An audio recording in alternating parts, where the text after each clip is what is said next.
Are you a late night snacker? Do you find yourself reaching for something sweet after dinner or just needing a snack to kick back and relax after a long, stressful day? Well, sister, you are definitely not alone. And I've got some news for you today.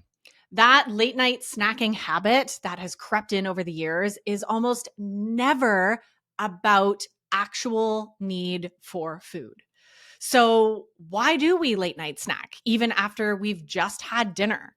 What's really going on, and how can we actually shift out of this unhealthy habit that is so clearly derailing our health goals? Well, that's exactly what we're diving into in today's episode, plus an exciting announcement in just a minute that I've been keeping secret from you for the last month. So I hope that you're excited to blow this conversation wide open about late night snacking and dive in deep to open our awareness and really learn the tools that you can start using immediately to shift out of this nasty habit that, let's face it, is totally derailing your health goals. Now, the announcement that I want to make without further ado, before we get into today's episode, is I'm so excited to share with all of you. But for the last month, and probably actually over a month, I have been working behind the scenes at creating a brand new and improved live training called the Emotional Eating Masterclass. And I'm going to be hosting this live for free May 11th. This is going to be an incredible 3-hour full day event where we're going to be diving deep into understanding the inner wounds that are ultimately at the root of causing you to binge on sugar, your sugar addictive tendencies, and emotional eating. And I'm going to be sharing in this masterclass the exact tools. We're actually going to be applying some of these tools together so that you leave feeling empowered and inspired with the exact steps that you need to take to shift out of these nasty addictive patterns. We're also going to learn how to reconnect to your body, learn to trust yourself again, how to overcome emotional eating and rewire these decades old habits in order to support you in actually creating a peaceful and easeful relationship with sugar, with food, and with yourself that lasts. Now, of course, we're going to be doing all of this in this beautiful, fun connection with other like-minded women, which is a massive part of supporting our healing in this journey. So if you want to feel a part of the tribe, come connect, learn, and really not just cognitively learn, but learn in your body the right steps that you're going to need to take forward to actually heal the root causes of what's actually keeping you hooked on sugar, then you're definitely going to want to join us. So come join us for the Emotional Eating Masterclass, May 11th. This is your official announcement. I'm so excited to make this public, to invite you to come and join me along with hundreds of other women for this amazing one-day event on May 11th. So stay tuned. Of course, come and get registered, share with your friends. The link is in the show notes below to come and get your name on the list and come save your spot for free. All right. Let's dive in to today's episode. Welcome to the Beyond Sugar Freedom podcast. I'm your host, Danielle Dame, holistic nutrition coach and speaker. Let's dive in.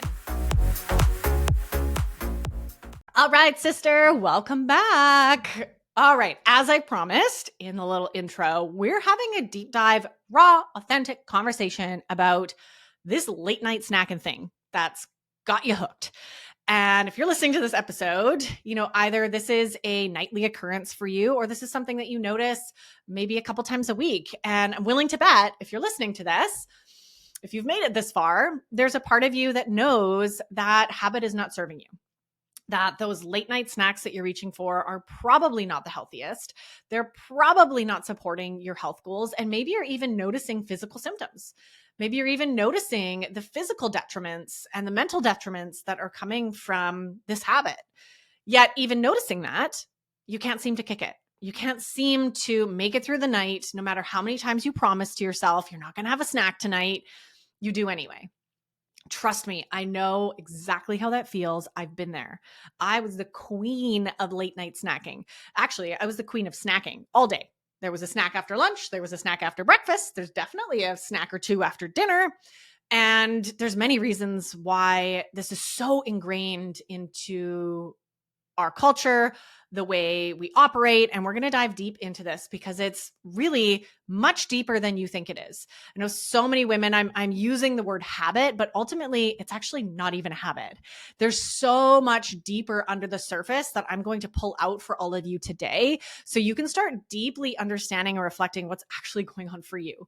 Because if you want to change this habit, you have to first understand why it exists in the first place. This is the same approach that I take with helping my clients overcome sugar addiction, right? We're not going to ever overcome any of these obstacles in our life until we first understand why they exist deep within. Why is the problem there in the first place, or the challenge in your life?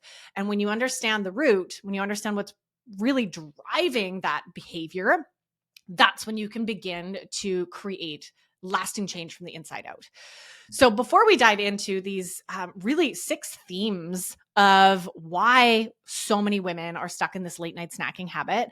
And again, I'm speaking from personal experience with this, in my own journey, my own deep reflection as to why I used to binge every night on crap, junk food. And over the last 9 years of working with women, helping them heal their addictive patterns with sugar and their emotional eating habits, really has shed a lot of light on these deeper pieces that I'm going to share with you in just a minute. Before we get into that, I think it's really important to have a bit of a framework of understanding why this late night snacking pattern that we're in is actually derailing your health. Why is it actually harmful? Why is it something you should want to stop doing? And there's so many reasons, but you probably already know. I want to empower each of you, as I'm always doing with my clients and here on the podcast, to really tune into your inner wisdom. Again, if you're listening to this, your higher self knows that there is a part of this late night snacking habit that is not serving you. And I would invite you to even pause this episode right now and think about, in what ways is it not serving you? In what ways is this late night snacking habit derailing your goals and derailing your health? How is it making you feel mentally and physically? Because often the physical may not even be the biggest part. I know if you're like any of the women that I've worked with over the last 9 years, often it's the shame and guilt that really play the biggest impact on us, right? Really play the biggest impact on our perpetuating self-hate, really causing some mental struggles, right? Mental health issues, when we live in this constant guilt and shame, especially around food. So I want to pull out a couple reasons here in case you need extra motivation. And I, again, invite you to really reflect on how is it really harming you? Why, again, coming back to why, right? Why do you want to shift out of this habit? What is it doing for you? And what is it also not doing for you that is something that you don't want in your life anymore? So a couple things that I really want to point out here is, number one, often what happens when we're late night snacking, if we've had dinner, we're having a snack now after dinner, we are overeating. Most women are probably even overeating at dinner. And now we're having more food into our stomach before we've even digested our dinner. So there's a massive overconsumption of food happening in the evening.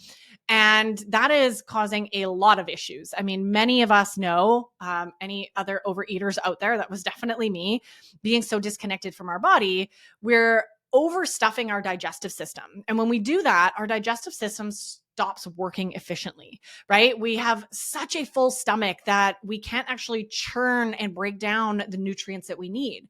So a lot of what we're eating isn't even properly digested. And this can lead to major digestive upset, gastrointestinal issues, bloating, gas, constipation, diarrhea. We can have start to develop some major gut issues, right? And some major, we can even go as deep as saying that, things can start developing over time, inflammation in the gut, leaky gut syndrome. We can really be doing a lot of damage to our already delicate digestive tract while we're overeating. And a big part of this, part 2 here, that's super important, is that 99% of you are not snacking on healthy food, right? At night. It's usually the junk. It's the end of the day. I don't give a shit. I need some sugar. I need some chips. I need some popcorn. I need a bowl of ice cream. I need some cookies. It's usually never anything healthy. So even if it is something healthy, by the way, we're still overeating. We're still possibly causing damage. And some of these other things I'm going to point out, even if you're having a healthy snack, right, can really be a detriment. But the truth is, and I want you to call yourself out on this right now, if this is you, is that you're most likely not eating something healthy, right? We're usually eating the wrong foods late at night after dinner. We're wanting something sweet, right? We're wanting, oh, I just need a little something sweet after dinner. That used to be me growing up. We always finished dinner with something sweet, whether it was ice cream or some candy or popcorn even, which I know many of you might not think is sweet, but really is just very simple carbohydrates. Corn is a major carbohydrate. So usually it's the toxic stuff, right? So this is obviously perpetuating some unhealthy eating patterns, right? And dumping a high dose of sugar into our bloodstream right before we're going to try to go to sleep. So all of this is, I mean, at any time of the day, right, eating these toxic foods are going to be detrimental. But at night, I feel like this is even amplified because right before we go to sleep, we're actually at a very low metabolic rate and our digestion is actually a lot lower. So when we understand this actual circadian rhythm that our body lives throughout the day, our digestive fire and our metabolic rate tend to be highest midday, right? We sort of wake up, we maybe have a really nourishing breakfast, our digestion starts to get turned on, we start to wake up for the day, our metabolism kicks on. And all of these processes that are helping distribute and break down and use and, get the insulin out of the blood, our blood sugar, all of this is really highest during the day. And our body, based off the light in the sky and the time of the day, knows at the end of the day to start shutting everything down and preparing to go into detox mode when we sleep. So our natural rhythm is to start shutting down digestion, shutting down metabolism, and these systems start to power down for the night. Because when we sleep, the systems that actually detox, flush out the toxins from the day, our liver, our kidneys, all sorts of processes in the body are at play while we sleep to reset for the next day. So when we eat, especially when we're eating junk late at night, we are completely throwing off this system. Right? We are actually probably leading to higher chances of weight gain, of those extra calories, that extra junk being fed into just stored as fat. Our system is just not operating as how it should be, like in the middle of the day. So we're throwing food at an inefficient system late at night. And this is, as I mentioned, causing weight gain, causing inflammation, causing all sorts of issues that show up in the body. We talked about the gut already. As we're kind of eating in this window when we're not supposed to be eating. And as you can imagine, this is the trickle effect. Now we're attempting to sleep. Our blood sugar has been spiked, depending on your metabolic health, right? Most not being optimal. Your blood sugar is all over the place. Your body is not sure what's going on. And now you're trying to sleep. So now you can't get to sleep.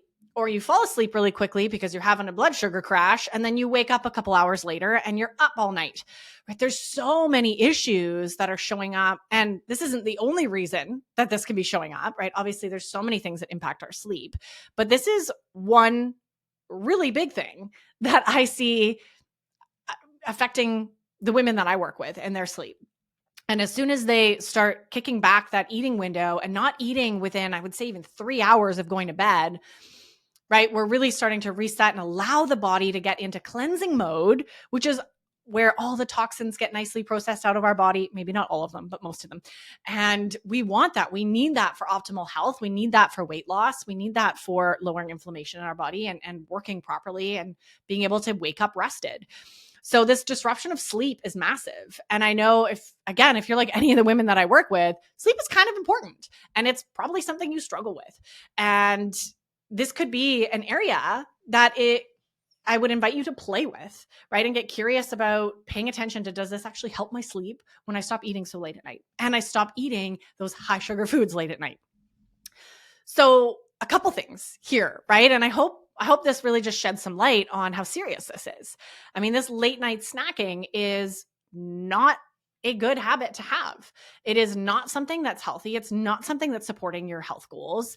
It is more than likely throwing off a couple different pathways in your body, a couple different processes that are really important for ideal health. Now, I'm sharing all of this not to shame you, because I still eat sometimes. I still eat too late sometimes. It happens.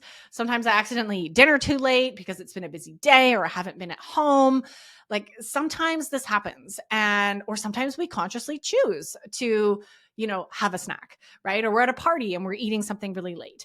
And that's okay. This isn't about being perfect. I want to really shine the light on that, right? I'm not here to shame you for late night snacking. I'm here to really empower you to just know for yourself, where is the balance? Where is the okay pieces and places to do this? And where is it becoming an ongoing problem, a daily issue that you want to correct? So really just checking in with yourself for that, right? And knowing that you're not going to be perfect at it, especially if you are a major late night snacker and you're working on breaking the shackles here and breaking this pattern. It's going to take some time, and it's going to take some really deep reflecting and deep awareness. And that's okay, right? Give yourself a bit of grace here and just do your best. Do your best as you break through, into really having a healthier relationship with food and with yourself. So this is a perfect segue into why we late night snack. And some of these things are going to surprise you.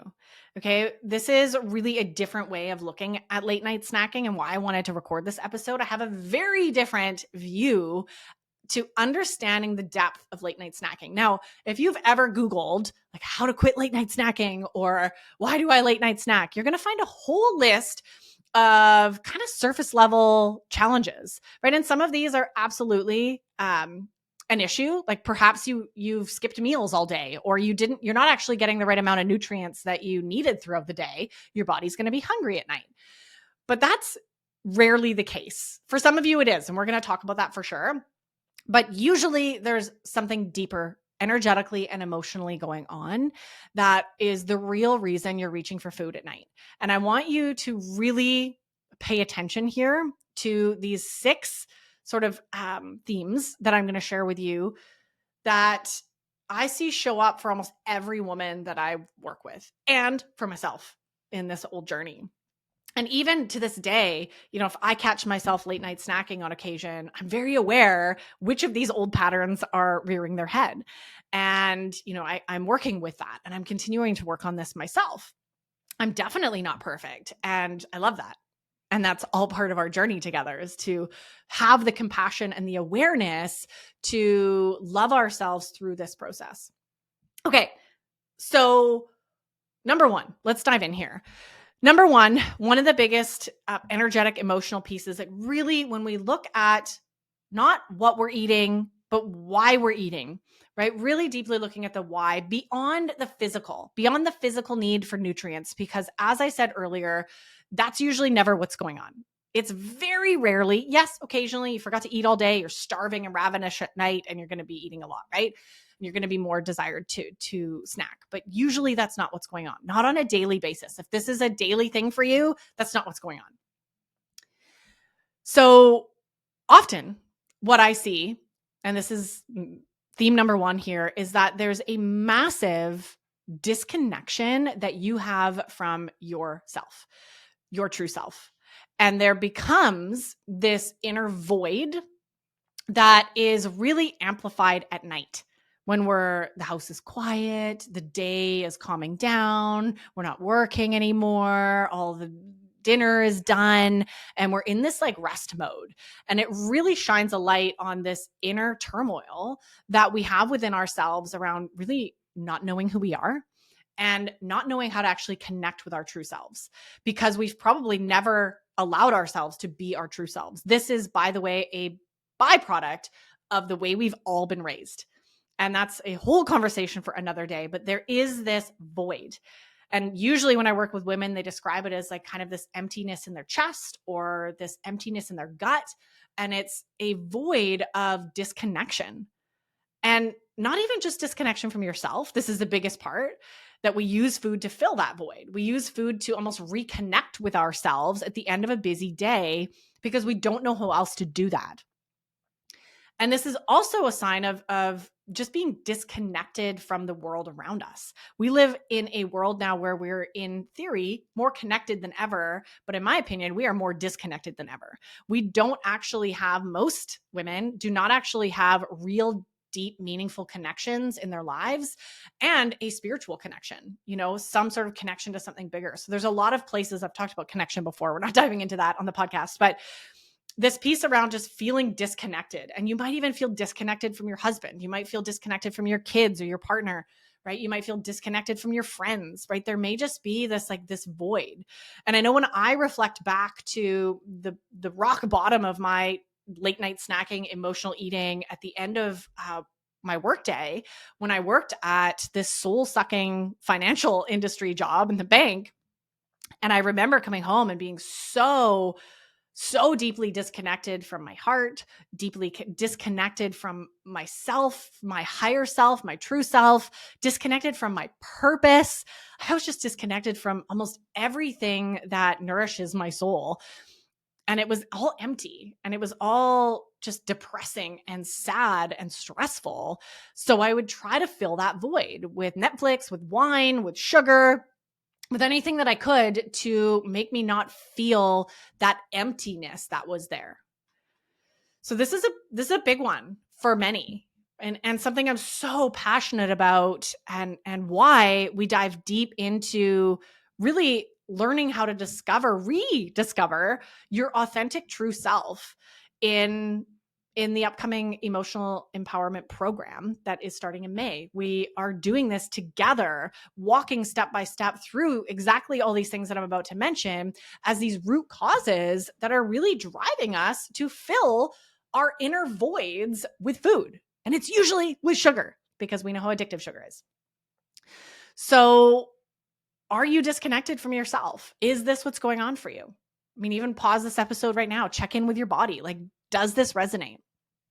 The second piece here that is really fascinating, because I've started understanding this at a deeper level as I've started understanding nervous system regulation, trauma, just understanding how our actual body responds to rest. Many women actually do not feel safe to rest. Now, you might not use those words because that might be a concept that you don't quite understand yet. But what's actually happening internally in your nervous system is that pausing at the end of the busy day and doing nothing or resting is completely foreign to you. Perhaps you grew up in a household where if you were sitting still, you were a sitting duck, right? Maybe for abuse or for nagging from your mom to get busy, do your homework, and be productive. This message is thrown at us in our society like there's no tomorrow, right? This patriarchal society that we live in has taught us it's not okay to rest. And you might have gotten that message in your household or on TV or at school. In whatever way, it's created this imprint in your nervous system where if I'm resting, something's wrong. I am not allowed to rest, or resting is dangerous because I may then be susceptible to if verbal abuse, physical abuse, sexual abuse. There may have been some of that coming up. So understanding that there may be this pattern at the end of the day when you do just crave, your body is just like, oh, that's been a busy day. I need some rest. I need to just recuperate. And we don't know how to do that. It's scary to do that. It's not safe to do that. So we subconsciously have developed these patterns to quote unquote rest without actually resting. So we're parking ourselves in front of the TV and numbing out, right? We're numbing out on food. We're avoiding these feelings of discomfort around rest, nor do we have any reference for what it looks like or feels like to actually rest. Right? To actually maybe go for a walk or sit out in the garden or do some breath work or sit in meditation or read a book, go to bed early, right? These beautiful ways that we can actually recharge our batteries. We don't know how to do it, and it's not safe to do it. And this is a major pattern for most of the women that I work with. So this really actually ties into the third theme here, is that most women are dysregulated. And what I mean by that is your nervous system has been wired in a way that you don't know how to turn it off. You don't know how to step out of stress and into rest, right? We've just talked about rest. So there's an actual imprint where you don't even know how to calm your system, especially after a really busy day or a really stressful week, right? We're not sure how to do that because our nervous systems have been trained to stay on 24/7. And this happens at a very young age. And this is honestly my absolute passion and fascination right now with understanding how this nervous system dysregulation, our early childhood traumas and experiences have actually created this inability to take that deep breath, to breathe into our diaphragm, to really be at peace and to ground ourselves. And when we don't know how to do that and we're constantly stressed, the coping mechanism that we learned at some sort of young age to just eat food to quote unquote feel better, right? Or to avoid feeling stressed is now amplified. And this is especially amplified in the evenings.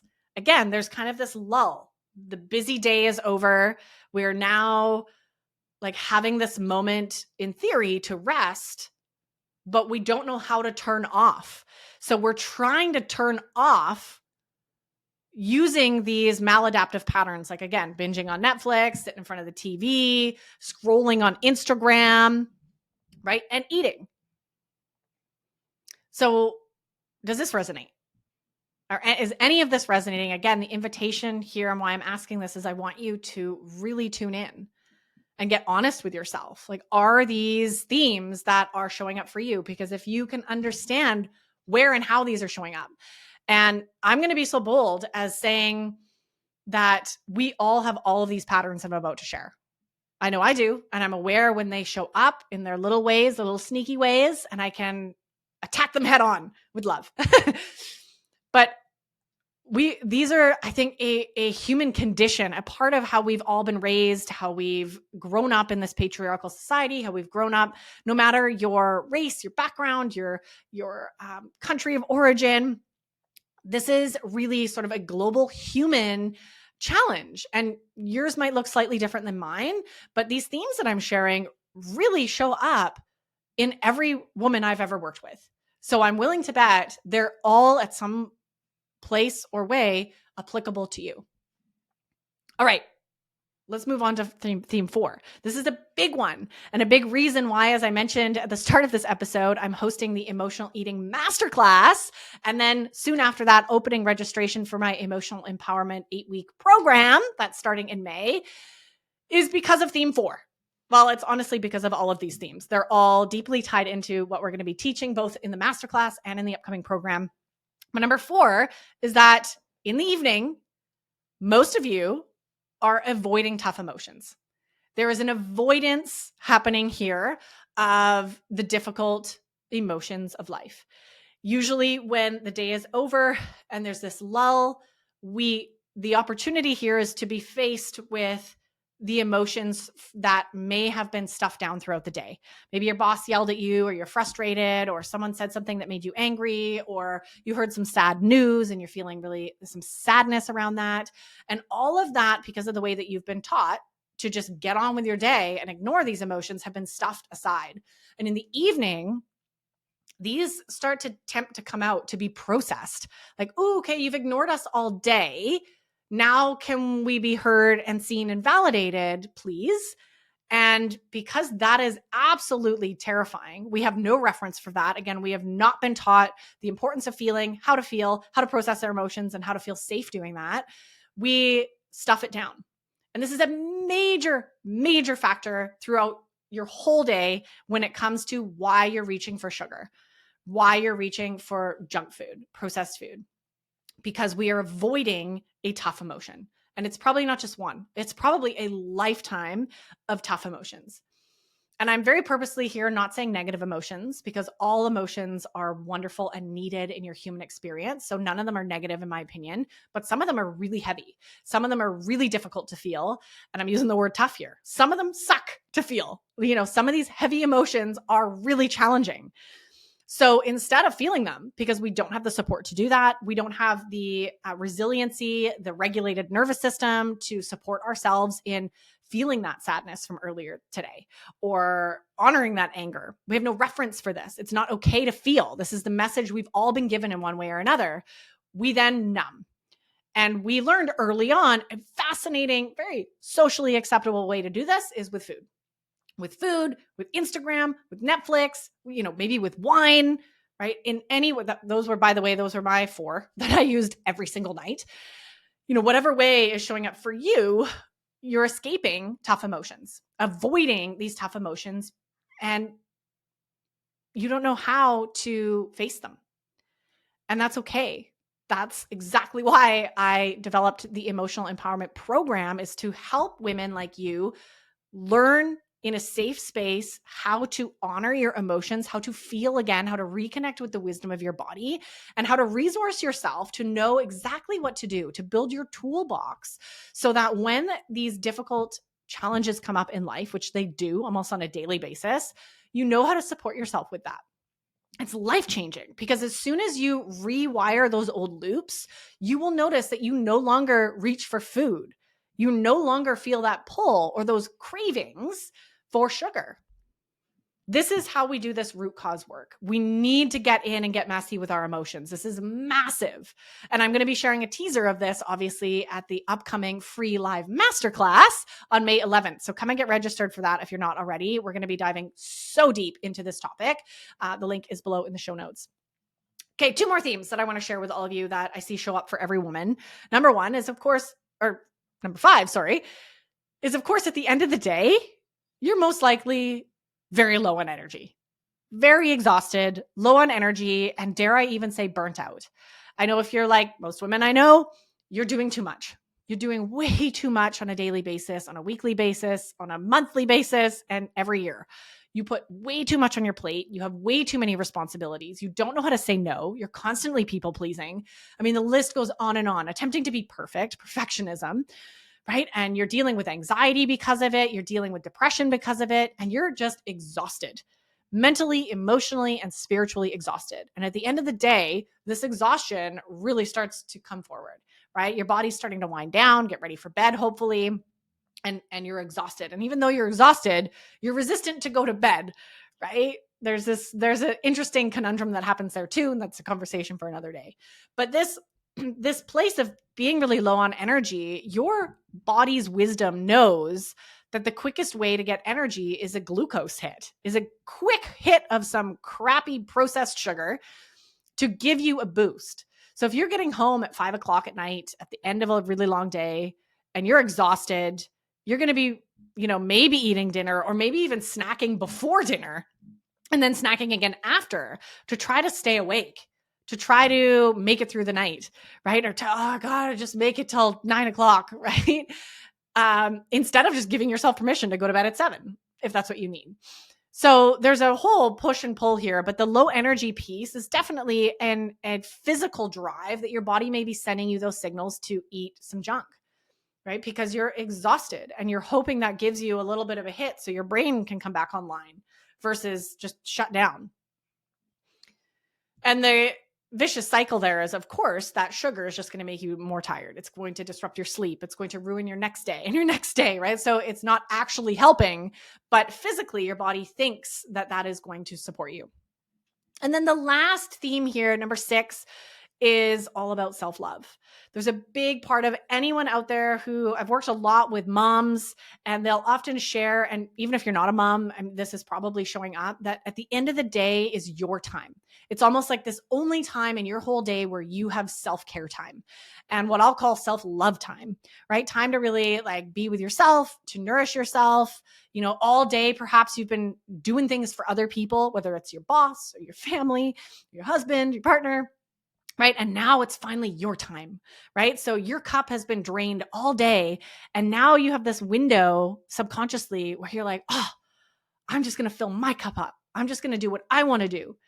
And we're so exhausted at that point in the day and have no reference for how to actually fill our own cup up, how to actually give ourselves the love and care that we need, that we think binging on Netflix and eating sugar is going to help. We think that that's the way we do that. We've connected sugar with love since childhood. And I've done episodes on this. Go back and check them out. I can't remember what numbers, right? This connection between sugar and love. And so often we are using sugar inadvertently. Again, all of this was subconscious. And now hopefully it's conscious awareness as I'm sharing all of this with you to understand that we use sugar in an attempt to give ourselves the love that we need, that maybe we didn't get through the day, the care that we need that we didn't get throughout the day. And of course, this seems silly. It's not. This isn't real love.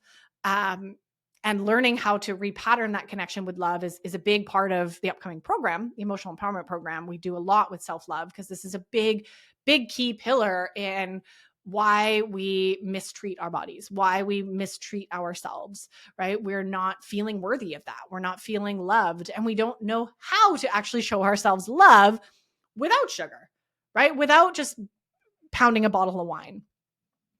And relearning how to do that is so incredible. It's an incredible journey, and it's so powerful because it, again, drops away this need to eat sugar when we're wanting and craving love. So there you have it. These are the 6 themes, right? Number 1, disconnected from yourself. You're filling a void that is this deep disconnection from your true authentic self. Number 2, you don't feel safe in your body to actually rest. There's an imprint and a pattern that it's not okay to do nothing.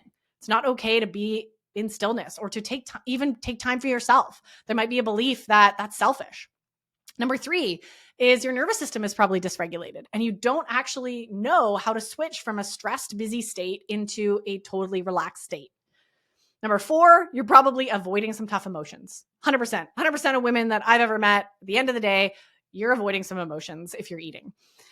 Number 5, low energy. You're burnt out. Your body's craving some sort of energy hit. And then number 6 is the self-love, right? And self-care that you're attempting to give to yourself with food at the end of the day. So I want to know which of these resonates the most with you. Which of these, out of these 6, as I mentioned already, they probably all apply to you, but which one stands out the most? Because that is the one that you are going to focus on and you're going to reflect on. And your homework is to spend time really sitting with that over the next couple of weeks to see what other insights come forward for you around why this pattern showed up and how you can start stepping your way out of it. So let's shift gears into exactly that. Before we wrap up this episode, I want to leave you with some actionable tips, some actionable tools that, again, I'm going to be sharing so much more in depth at the upcoming Emotional Empowerment Masterclass that's free for you to join on May 11th. We're going to be diving deeper into this and actually practicing these in person together. But really quickly here, sharing a short list of some of these things that you can do to start shifting out of this what we call habit, even though, as you know now, it's so much deeper than just a habit that you developed in childhood. There's some deeper wounds going on here, some deeper energetic and emotional pieces. So absolutely number 1, as I just invited you to do, is to bring awareness to why you eat at night. Not why I eat at night or your best friend eats at night or your husband, your partner. Why do you eat at night? Of those 6 things that I just shared or other reasons that might intuitively come forward for you, why are you eating at night? Spend some time with your journal.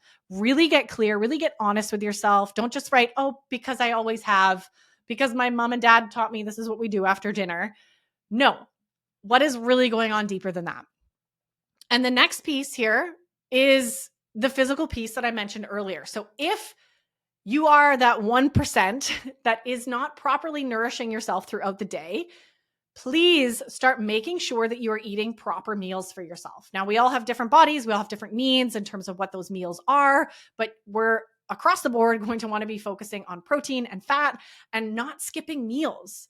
If you're hungry throughout the day, even on really busy days, making sure that you're taking time to eat food, eat a nourishing breakfast. That kicks off your whole day, right? Eat a nourishing lunch, eat a nourishing dinner. I mean, if you're fasting, doing that within your fasting window, and especially that last meal of the day. First and last meals of the day are the most important meals to really focus on getting the right type of high quality fat and protein. So focusing on fat and protein at dinner is really going to help you feel more satiated and have the right nutrients in your body. So hopefully you're not actually craving nutrients a couple hours later while you're sitting on the couch. So that's the physical piece. For the 1% of you that is struggling with actual physical cravings, if you're not doing those things, you will definitely notice that drive to eat. Another little trick that you can use, and I know works for some women really well, is as soon as you've had dinner, brush your teeth. It's a little sneaky trick that almost tells you subconsciously that, okay, we're done eating. My mouth is clean now. Nothing else is going to go in here. So you can try that, see if it works for you. Maybe floss at the same time, so your mouth is like super squeaky clean and you don't want to put any other food in it. And then, of course, what can you do to invite in doing things in the evening that are actually nourishing? And this can become a big rabbit hole, because what helps you feel most nourished? What helps you recharge your batteries? What helps you feel most loved? Right? And that may be playing a game with your loved one. That might be going for a walk. For me, it's spending time in the garden, especially now that it's spring and summer. I just want to be outside in the evenings, right? So what is that for you that helps fill your cup at the end of the day? That's not Netflix, Instagram, wine, and sugar.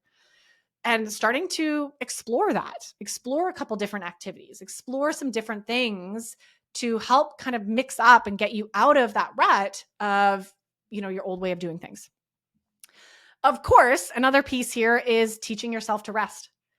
And this is a massive conversation. The question is like, well, how do I even do that? Right. And that is exactly what I love supporting my clients with nervous system regulation, right? Learning how to regulate our nervous systems through various somatic tools and techniques. I'm going to share a couple of them with you at the upcoming masterclass, and we'll be diving deep into all the somatic practices in the upcoming 8-week program.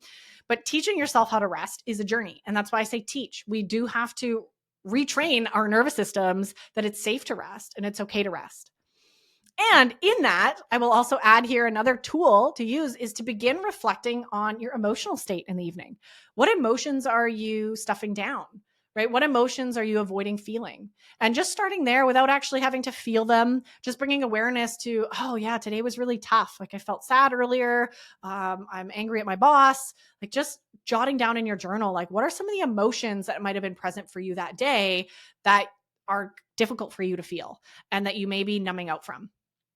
And then last tip here that I'll share before we start wrapping things up is to pattern interrupt your habit, right? If your go-to at the end of the day is to park on the couch with a bowl of popcorn or bowl of ice cream and throw on the Netflix, try switching it up, even location. So maybe you're still watching Netflix, but maybe you're doing it like out on the deck, or maybe you're doing it like in the sitting room instead of on the couch, right? Or you're doing it somewhere different. So you're starting to interrupt that pattern of like the environment that you always did that habit in. And then you may invite in, okay, I'm just going to watch Netflix and not have a snack. I'm going to have Netflix with my favorite tea that I love. Or, for beginners, right? I'm going to have Netflix with a healthy snack instead of an unhealthy snack. And you're going to start working your way through like that. And then, of course, building into what if I'm not watching Netflix and I'm going to go do something else instead? So there's a lot of steps here, and it really is going to depend on where you're at in this journey and going slow with yourself. So there's a couple things that you can do. And of course, I also want to mention here that for many of you listening to this, this may sound like going cold turkey. Never late night snacking again feels nearly impossible. So I want to also acknowledge that this can be a baby step approach. Step one is the awareness of what I just brought forward for all of you today. But if you are still needing a snack, which we never really are, but if you are wanting a snack at night, or you really aren't ready to just go cold turkey, right? And you need to baby step your way into releasing that old pattern. Again, number one, if you are going to have a snack, focus on high protein, high fat, and small portions. So don't go big. Have something small. Maybe that's a small bowl of yogurt with berries or some leftovers from dinner. Maybe it's a little extra portion of roast or steak that you had for dinner, or nuts, right? Something, again, that has fat in it, has some protein in it, low carb, and is minimally processed. So again, finding those healthy snacks, maybe a cucumber with some hummus, things like that are maybe going to be light and not really heavy for your body to digest, and small portions. So that's going to be how you're going to want to step into that, just switching out the toxic snacks for something at least healthier. And then from there, stepping your way into slowly removing needing a snack at all, right? And making sure that you're getting the right nutrients at dinner. You should be good. You should be able to go to bed and not need something again until breakfast. So I hope that helps. This is a lot. I know I threw a lot at you today. I love this topic. And as I've seen over the last 8 years and working with women and helping them really heal the root causes of their sugar addiction, this habit of late night snacking is almost always a deep emotional and energetic craving, as I shared in this episode.